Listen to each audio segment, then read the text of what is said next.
Civil प्रक्रिया संहिता 1908 के अंतर्गत आज का जो टॉपिक है वह है आज्ञा पत्र और गार्निशी आदेश।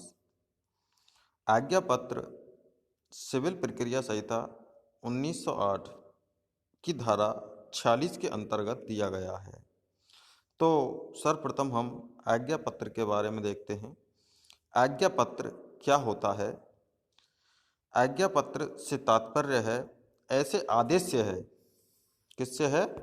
आदेश से है जो एक शासकीय व्यक्ति या निकाय दूसरे शासकीय व्यक्ति या निकाय को उसकी अधिकार सीमा में आने वाले कुछ कार्य करने के लिए देता है। तो कहने का मतलब यह है जो आज्ञा पत्र होता है वो क्या होता है? एक आदेश होता है। किसके द्वारा दिया जाता है? एक शासकीय व्यक्ति या निकाय के द्वारा दिया जाता है। किसको दिया जाता है? दूसरे शासकीय व्यक्ति या निकाय को दिया जाता है। किस लिए दिया जाता है? कि उसकी जो अधिकार सीमा है उसके अंतर्गत अगर कोई कार्य आता है तो उसको करने के लिए दिया जाता है। तो अब देखते हैं हम आज्ञा पत्र का उद्देश्य। आज्ञा पत्र का जो उद्देश्य होता है वह है निर्णीत ऋणी की संपत्ति। किसकी संपत्ति? निर्णीत ऋणी की संपत्ति को जो दूसरे न्यायालय के स्थानीय क्षेत्र अधिकार में स्थित है शीघ्रता से कुर्क करने में सहायता पहुंचाता है ताकि निर्णीत ऋणी अपनी संपत्ति का संक्रमण या अंतरण डिग्रीदार के हित के विरुद्ध न करे।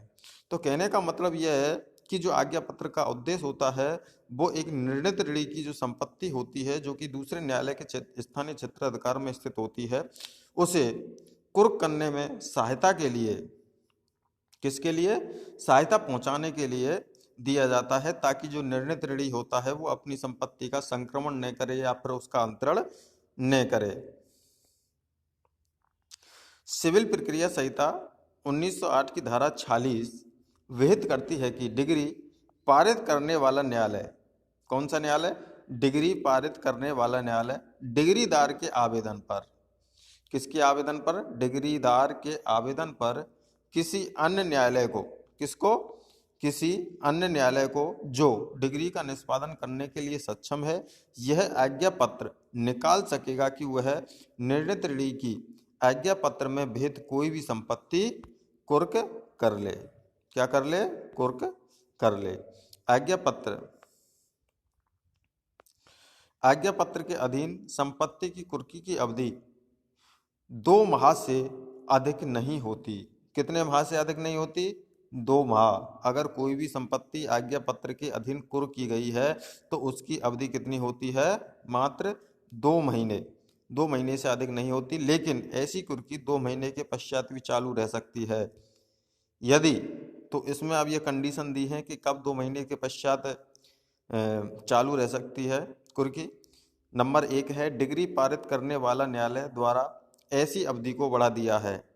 अगर न्यायालय के द्वारा ऐसी अवधि को बढ़ा दिया है तो 2 महीने के पश्चात चालू रह सकती है, या फिर जब कुर्की की अवसान के पूर्व डिग्री उस न्यायालय को भेज दी गई हो और डिग्रीधारी के द्वारा उस न्यायालय को ऐसी कुर्की संपत्ति का विक्रय करने का आवेदन कर दिया हो।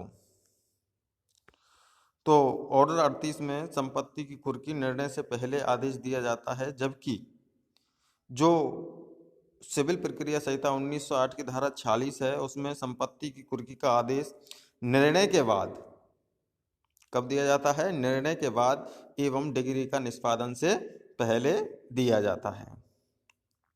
अब सवाल है कि क्या न्यायालय निर्णीत ऋणी के ऋणी अर्थात निक्षेप ग्रहीता को यह आदेश दे सकता है कि वह निर्णीत ऋणी को ऋण या संपत्ति की अदायगी न की जाए? तो फिर ऐसा आदेश गार्निशी आदेश कहलाता है। क्या कहलाता है? ऐसा आदेश गार्निशी आदेश कहलाता है। इसमें सिविल प्रक्रिया संहिता 1908 के आदेश 21 के जो नियम 46 है, 46 के अंतर्गत न्यायालय के द्वारा गार्निशी को या ऐसे व्यक्ति को आदेश दे सकता है कि वह ऋण की अदायगी निर्णीत ऋणी को न करे। अगर न्यायालय ठीक समझे तो ऐसी संपत्ति या रकम या माल को न्यायालय में जमा कराने का आदेश भी दिया जा सकता है। ऐसे आदेश को क्या कहते हैं हम? गारनेसी आदेश के नाम से जाना जाता है। अब चलते हैं हम गारनेसी आदेश की ओर। तो गारनेसी आदेश सिविल प्रक्रिया संहिता 1908 के आदेश 21 के नियम जो 46 है, कौन सा नियम है? नियम 46 के नियम 46 क्या है, उसके अंतर्गत इसको डिफाइन किया गया है। तो अब देखते हैं गारनेसी आदेश के बारे में कि न्यायालय का आदेश क्या होता है। गारनेसी आदेश होता है एक न्यायालय का आदेश होता है कि जो ऋणी है, ऋणी जो निर्णीत ऋणी को धन का देनदार है, क्या है? धन का देनदार है, अग्रिम आदेश होने तक संदाय न करे, गारनेसी आदेश होता है।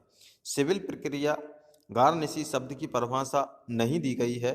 आदेश 21 नियम 46 के उपबंध में यह स्पष्ट होता है कि गारनेसी निर्णीत ऋणी का ऋणी होता है।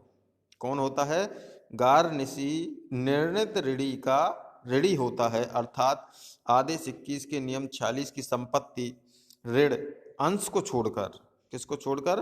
अंश को छोड़कर कोई अन्य ऋण संपत्ति जो निर्णीत ऋणी के कब्जे में न होकर ऐसे व्यक्ति के कब्जे में है जिसके लिए आवेदक शपथ पत्र द्वारा यह आदेश करे कि निर्णीत ऋणी की ऐसी संपत्ति ऋण या अंश ऐसे व्यक्ति के कब्जे में है जो निर्णीत ऋणी का ऋणी है, तो न्यायालय ऐसे व्यक्ति को ऐसे लिखित आदेश द्वारा पाबंद करेगा कि ऐसी संपत्ति का कब्जा, ऋण का संदाय, अंशों का अंतरण निर्णीत ऋणी को न करे और न्यायालय के निर्देशानुसार न्यायालय में जमा कराए अथवा न्यायालय में उपस्थित होकर कारण दर्शित करे। निर्णीत ऋणी के ऋणी या निक्षेप ग्रहीता को यह आदेश कि उसका धन या संपत्ति उसे न लौटाकर न्यायालय के निर्देशानुसार क्या करे? विनियोजित करे। तो ये होता है, क्या होता है? ये गारनेसी आदेश होता है जो कि निर्णीत ऋणी के ऋणी को दिया जाता है। किसके द्वारा दिया जाता है? न्यायालय के द्वारा दिया जाता है। तो दोनों टॉपिक यहीं खत्म होते हैं। Thank you.